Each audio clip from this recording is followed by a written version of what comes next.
Segala puji syukur kita pada Allah Subhanahu wa taala, salawat dan salam pada Nabi Muhammad SAW. Ya, baiklah kita lanjutkan mengenai pertemuan kita berikutnya, yaitu pada pertemuan yang ke-7 sekarang ya. Kemarin ini ya UTS-nya itu saya lupa ya, ternyata kemarin hari Ahad ya, kan soal juga udah saya kirim di Nida ya, udah ada di Nida. Saya kirain ini apa namanya, saya lupa juga sih apa namanya, saya kirain sekarang ini UTS ya, tapi kemarin untungnya udah saya kirim ya. Siapa nih? Oke.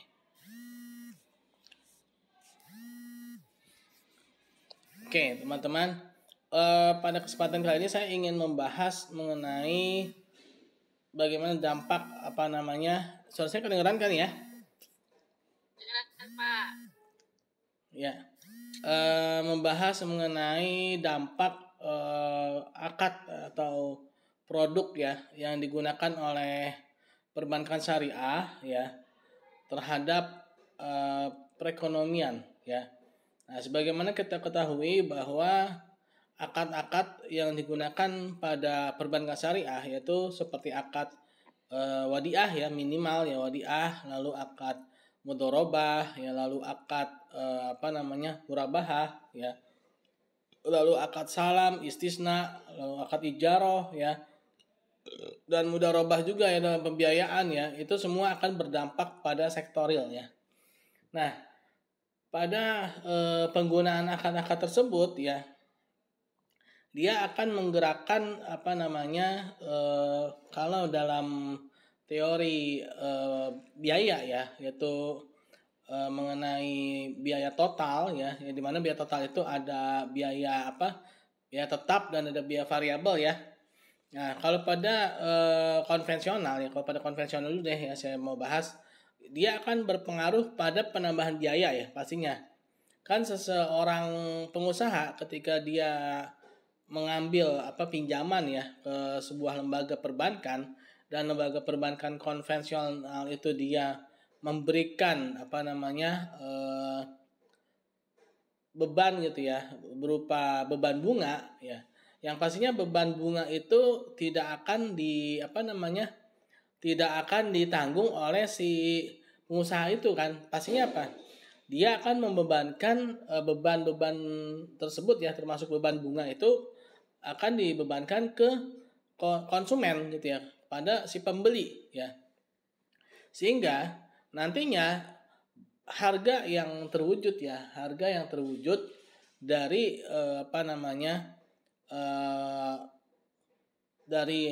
jualannya si pengusaha itu ya, untuk untuk mendapatkan keuntungan ya, pastinya akan menjadi lebih mahal ya. Harga yang terwujud pastinya akan menjadi lebih tinggi dibandingkan dengan harga sebelum si pengusaha itu dia meminjam uang gitu ya, meminjam dana ya melalui bank konvensional tersebut gitu ya. Kenapa? Karena tadi dia ada beban yang bertambah, yaitu beban bunga ya.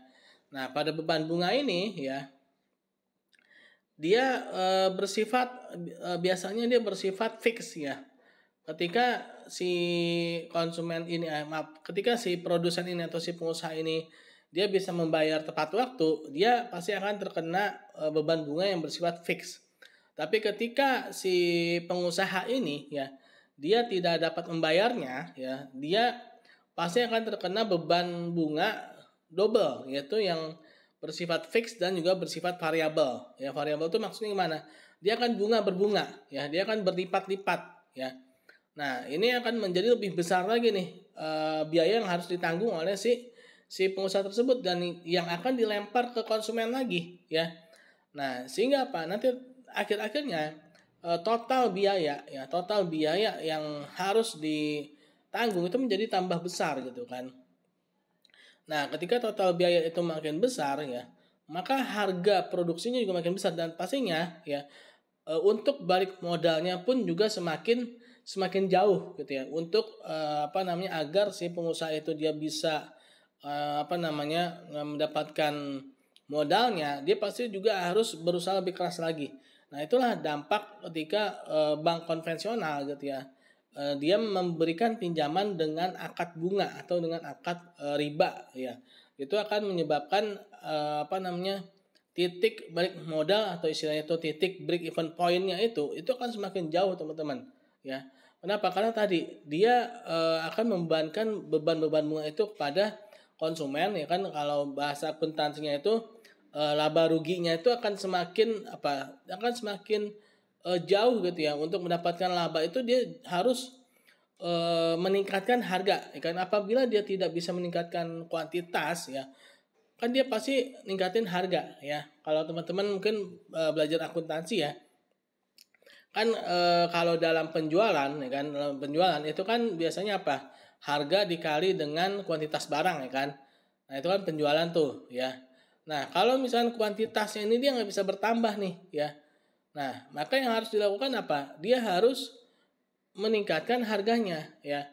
Nah, ketika dia meningkatkan harga ya yang ada ya, maka konsumen yang semula dia bisa membeli barang itu dalam jumlah yang banyak, ketika ada harga naik ya, pasti konsumen akan mengurangi ya. Konsumen pasti akan mengurangi belanjanya gitu ya.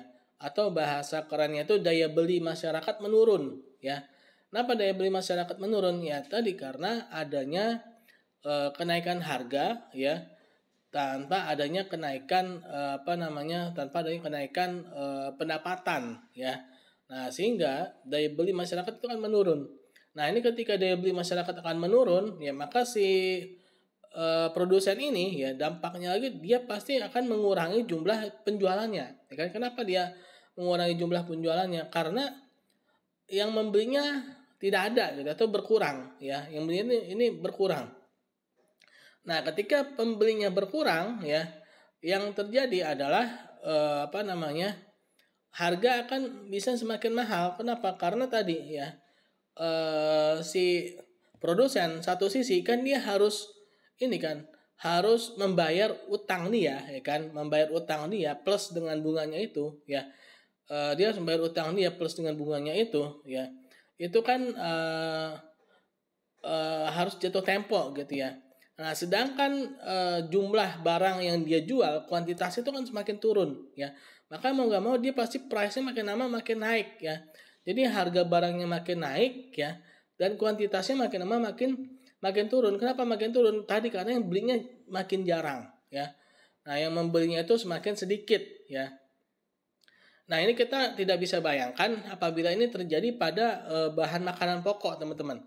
Pada barang-barang kebutuhan yang bersifat pokok gitu ya, seperti beras ya, atau mungkin lauk pauk ya. Ketika hal ini terjadi pada bahan makanan pokok, kita nggak bisa bayangkan bagaimana orang-orang ya yang sebagian besarnya itu adalah masyarakat menengah ke bawah ya, itu pastinya akan melakukan segala cara ya kan untuk mendapatkannya ya. Nah, dampaknya nantinya kriminalitas meningkat ya. Akhirnya kecemburuan sosial, minimal tuh ada kecemburuan sosial deh ya. Misalkan nih ada orang yang makan di misalkan di restoran gitu ya. Pasti ada orang yang nggak mampu ya kan makan di restoran, atau mungkin ya yang paling mirisnya itu misalkan makan ini deh, bisa makan gitu ya minimal 3 kali sehari. Nah, sedangkan ada orang yang nggak bisa makan sama sekali gitu kan. Ada orang yang bahkan sampai berhari-hari dia tuh nggak makan. Pasti dia pasti akan melakukan tindak kejahatan ya. Itu membuka peluang seorang itu untuk melakukan tindak kejahatan ya. Dia akan bisa bermaksiat tuh ya untuk mendapatkan bahan kebutuhan pokok dia gitu ya. Nah, inilah dampak ya ketika transaksi-transaksi itu dia menggunakan basis riba atau berbasis bunga ya. Dampaknya tadi ya itu akan makin memberatkan perekonomian ya, melalui dengan yang awalnya itu adalah memberatkan pada sisi pengusaha yang nanti akan berdampak juga pada si konsumen ya. Nah, berbeda dengan sistem akad syariah ya yang digunakan oleh bank syariah ya. Tadi bank syariah itu kan dia menggunakan akad-akad yang bersifat semuanya itu ada sektorialnya, teman-teman ya. Jadi based on sektorial. Misalkan murabahah ya, yang paling rendah misalnya murabahah deh ya. Nah, dalam murabahah ini ada barang yang dijual, ya nggak bisa murabahah itu nggak ada barangnya, pasti dalam murabahah ini pasti dia ada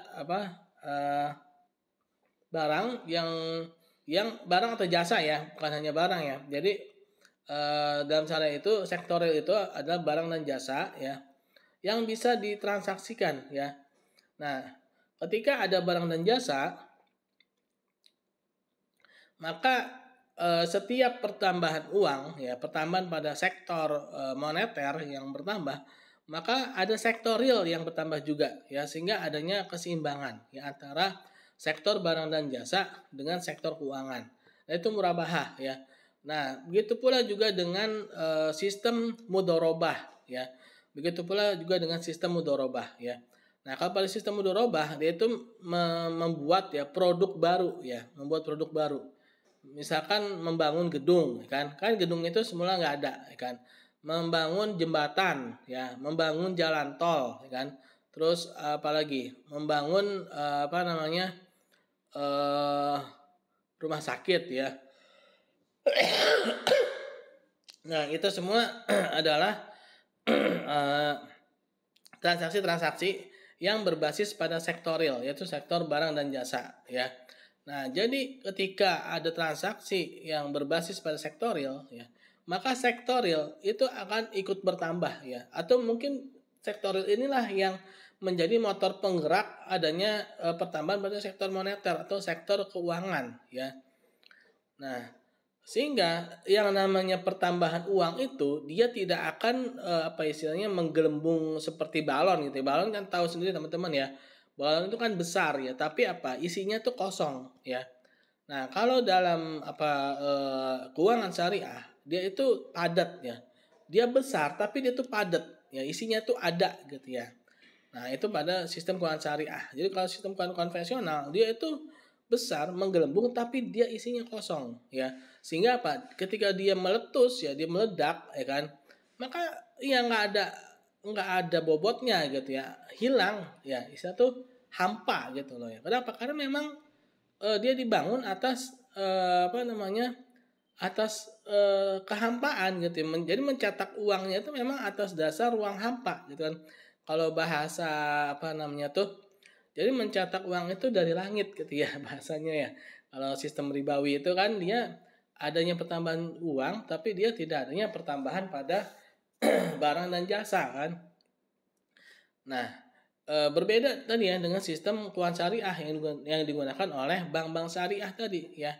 Jadi ketika si bank syariah ini dia meminjamkan pembiayaan gitu ya, maka dia bukan hanya berupa uang saja, bukan hanya uang gitu ya, tapi harus ada barangnya gitu kan, harus ada transaksi realnya gitu ya.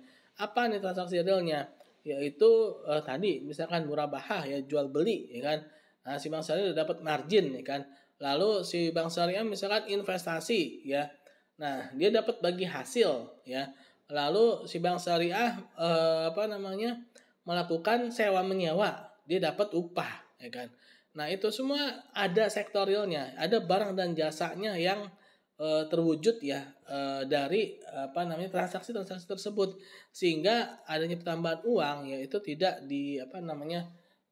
tidak hanya berdasarkan pada pertambahan uang tapi juga ada pertambahan barang dan jasa ya. Yang pastinya ya dalam transaksi ini kita bicara masa transaksinya ya teman-teman ya. Kalau tadi kan Bu Puput itu bicara tentang pelayanan ya, marketing ya. Nah, kalau tadi itu kan lebih kepada yang sifatnya itu humanis ya. Nah, kalau saya ini kalau di mata kuliah saya ini yang sifat itu sistem ya, sistematik ya. Tapi yang pasti butuh yang humanis juga ya. Nah, misalkan ada yang protes nih, Pak, kenapa sih Pak kok bank syariah misalkan gini. Ada bank syariah yang security-nya dia tidak menyapa dengan salam gitu ya. Nah, kalau menurut saya ini bukan ranah bukan ranah saya ya untuk menjawab ya, karena ini bukan bicara tentang transaksi ya. Bank syariah ini adalah sistem marketing ya. Jadi kalau misalkan ada yang ingin ditanyakan ke saya boleh, tapi yang sifatnya itu dia lebih kepada ke sistemik ya, sistem dasar-dasar perbankan syariah ya. Itu tadi ya. Jadi pada sistem dasar-dasar perbankan syariah ini dia lebih kepada sistem sektorial ya.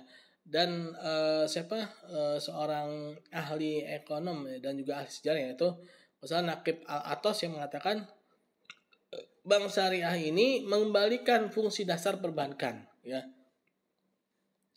Jadi kehadiran bank syariah ini ya, kehadiran adanya bank syariah ini dia menjadikan bank itu kembali pada fungsi dasarnya ya. Nah, fungsi dasar bank itu apa sih? Fungsi dasar bank itu adalah dia sebagai pihak intermediary ya. Yaitu adalah pihak yang menyambungkan antara sektor minus ya dengan sektor yang plus. Nah, sektor minus itu apa sih? Sektor minus itu adalah nasabah pembiayaan ya. Dan sektor plus itu adalah nasabah penabung ya. Nah, disitulah peran bank ya. Dia jadi bisa menyambungkan nih, ada orang yang kelebihan harta ya, dia bingung ya untuk apa nih harta saya nih ya, uang saya nih banyak. Saya mau ngapain nih ya kan, saya mau usaha, saya nggak punya bayangan buat usaha ya kan. Saya takut ditipu orang atau mungkin ada perampokan atau gimana gitu kan ya. Tapi ada sektor minus ya, dia punya ide ya, dia punya gagasan, dia punya kemampuan, dia punya skill, tapi dia nggak punya uang ya. Nah, itulah sektor yang harus diberikan. Nah, bagaimana kalau misalnya ketemu langsung antara sektor minus dengan sektor plus tadi tanpa adanya bank? Bisa nggak? Bisa aja. Cuman masalahnya, nah apabila tidak ada lembaga perbankan, ya maka yang namanya one prestasi, ya yang terutama yang dilakukan oleh sektor minus itu sangat besar, ya sehingga butuh lembaga yang menengahi mereka, ya yang mengerti dan memahami hukum dan juga memahami pencatatan ya, sehingga tidak terjadi konflik ya di kemudian hari ya. Nah, disitulah fungsinya perbankan ya, yaitu sebagai lembaga intermediary ya, sebagai lembaga penghubung. Nah, bank konvensional ya selama ini ya dia lebih banyak ya kepada peminjaman uang aja gitu ya. Jadi tidak ada based on sektorialnya tuh tidak ada dan tidak kuat gitu, dan bahkan cenderung untuk membeli SBI dari Bank Indonesia ya. Apa itu SBI? Sertifikat Bank Indonesia. Nah, ketika dia membeli SBI ya, dia membeli sertifikat Bank Indonesia, dia akan aman. Kenapa? Karena yang yang megang uang dia itu adalah yang punya uang gitu loh ya. Yang megang uang itu adalah yang punya uang, jadi dia nggak perlu khawatir kalau uang itu akan hilang, bahkan bisa jadi uang itu akan bertambah ya. Nah, yang terjadi adalah kasihan bank sentralnya, BI-nya gitu ya. BI sebagai bank sentral ya, dia selain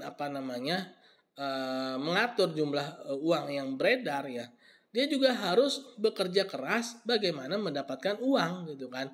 Kenapa? Karena dia harus membayar SBI yang dibeli ya oleh bank konvensional tadi ya, berikut dengan bunganya gitu kan. Nah, disinilah adanya ketimpangan ya, ketimpangan fungsi gitu ya. Yang seharusnya bekerja itu adalah bank umum konvensionalnya ya kan. Nah, bukan pada bank sentralnya ya. Nah, oleh karena itulah ya, pada sistem keuangan konvensional yang berbasis ribawi ini, dia makin lama makin membuat perekonomian itu semakin istilah itu menjadi balon gitu ya, big balon gitu kan ya, menjadi balon besar yang kelihatan itu besar tapi isinya itu sebenarnya adalah hampa gitu ya tadi, karena dia hanya meningkatkan pada sektor-sektor keuangannya saja, tapi isinya nggak ada, sektorialnya tuh nggak ada ya. Jadi uang itu terus bertambah ya, dan celakanya lagi bertambahnya itu beredarnya itu hanya pada satu kalangan tertentu ya. Kalau misalkan seandainya bertambah dan distribusinya itu benar, ya, mungkin itu tidak terlalu masalah. Misalkan nih, ya, mungkin saya pernah cerita ya teman-teman ya. Misalkan saya awalnya nih, misalnya sebelum inflasi ya, pendapatan saya taruhlah misalkan 5 juta per bulan gitu ya. Nah, dari 5 juta per bulan itu, saya misalkan bisa menghabiskan uang saya itu dalam sebulan itu yaitu sekitar 4 juta. Berarti saya punya saving 1 juta ya kan. Nah, terus terjadi inflasi ya. Nah, ketika terjadi inflasi, maka apa? Uang saya ya yang seharusnya pendapatan 5 juta per bulan itu jadi inflasi itu menjadi 10 juta gitu kan. Nah, sedangkan pendapatan saya belum nambah gitu ya. Pendapatan saya belum nambah, masih 5 juta ya. Maka apa? Yang terjadi saya minus ya kan. Nah, mana 5 jutanya lagi? Ternyata 5 jutanya lagi ini beredar pada satu golongan tertentu atau pada satu kalangan tertentu ya. Nah, ada kalangan yang mereka itu mengeksploitasi, mereka menahan uang mereka ya. Ada kalangan yang memang dia itu tidak bisa berbuat apa-apa gitu kan.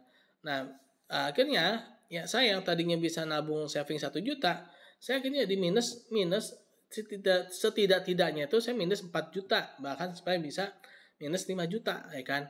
Nah, itu akibat inflasi ya, yang disertai dengan ketidakmerataan ya distribusi sumber faktor produksi. Kalau seandainya ya adanya pemerataan, misalkan inflasi nih ya, pendapatan saya 5 juta. Terus inflasi, pendapatan saya ikut naik, misalnya jadi 10 juta. Nah, menurut saya itu tidak begitu masalah ya kan. Kenapa? Toh nggak ada istilahnya hanya berubah secara nominal, tapi secara daya beli masih sama ya. Nah, yang menjadi masalah itu adalah nominalnya bertambah ya, inflasinya naik secara nominal, tapi secara daya belinya tuh turun ya, daya belinya ini turun. Nah, itulah yang terjadi saat ini ya di dunia ya. Saya nggak mau bilang itu di Indonesia. Kenapa? Karena ini sebenarnya bukan cuma di Indonesia teman-teman, ini di dunia ya. Jadi seperti itu gitu ya. Nah, yang namanya bank konvensional yang ribawi itu mendunia ya, bukan hanya di Indonesia ya. Sebelumnya kan sempat ada hashtag Indonesia gelap ya kan. Kalau menurut saya yang gelap bukan cuma Indonesia, tapi seluruh dunia ya kan. Hanya saja kita aja yang paling berisik gitu ya.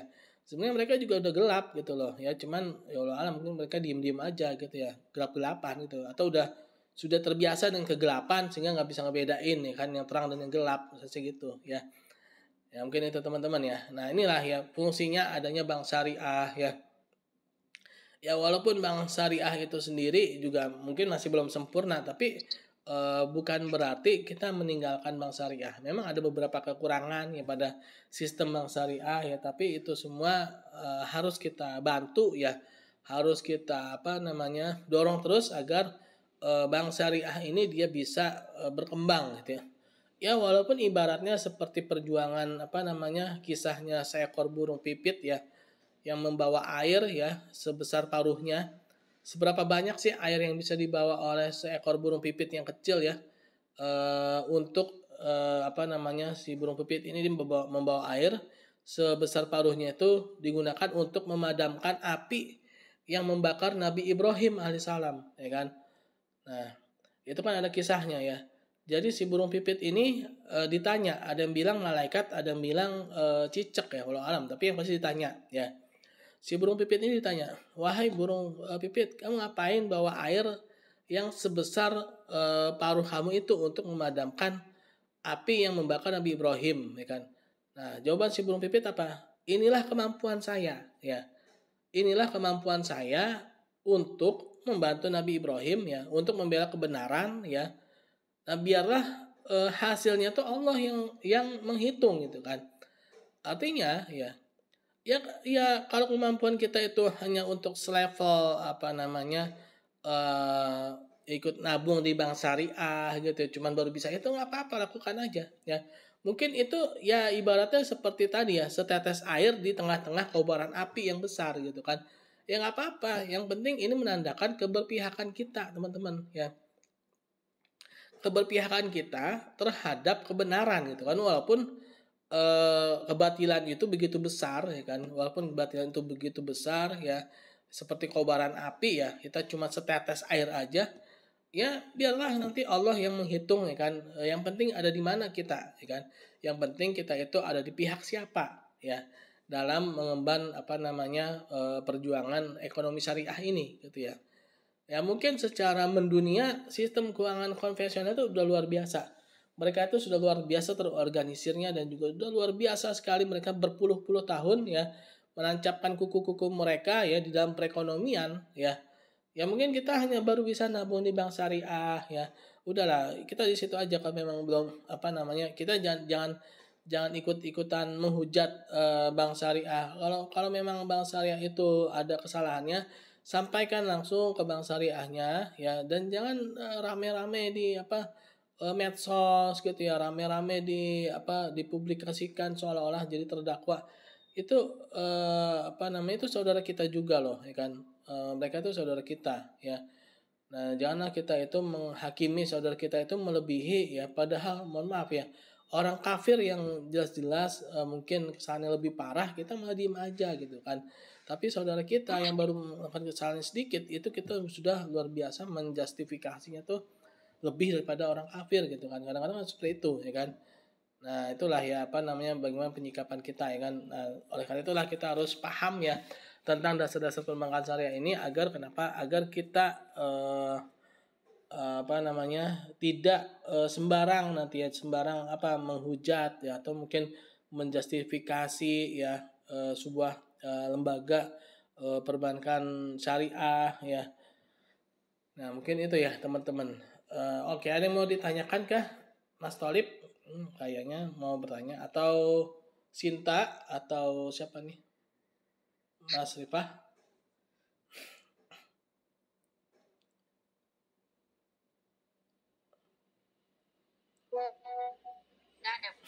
Nggak ada ya. Oke, gimana UTS-nya udah dilihat belum? Belum, Pak. Oh iya, kemarin kayaknya saya juga lupa ya, terlambat ya. Kemarin Cinta kan nanya ya, Pak UTS-nya Pak. Saya bilang belum UTS. Saya lupa, saya kirain hari Sabtu ini ya. Ternyata Ahad kemarin harusnya ya. Oke. Kebetulan saya juga lagi kurang sehat Pak dari kemarin. Oh iya. Belum sempat buka lebih. Oke. Ya, mungkin itu teman-teman ya, mungkin sisa waktu ini bisa digunakan untuk mengerjakan UTS ya.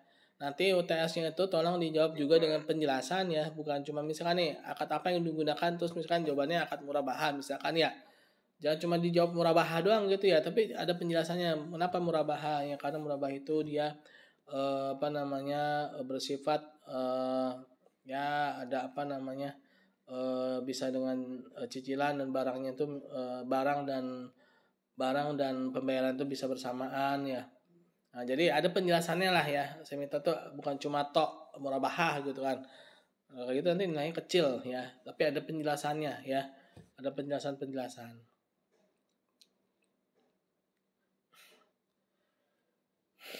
Ya mungkin itu teman-teman ya. Mungkin itu dulu, sekian dari saya. Terima kasih atas perhatiannya. Kita tutup dengan baca hamdalah, alhamdulillahirabbil alamin, dan doa subhanakallahumma bihamdika asyhadu an la ilaha illa anta astaghfiruka wa atubu ilaik. Assalamualaikum warahmatullahi wabarakatuh.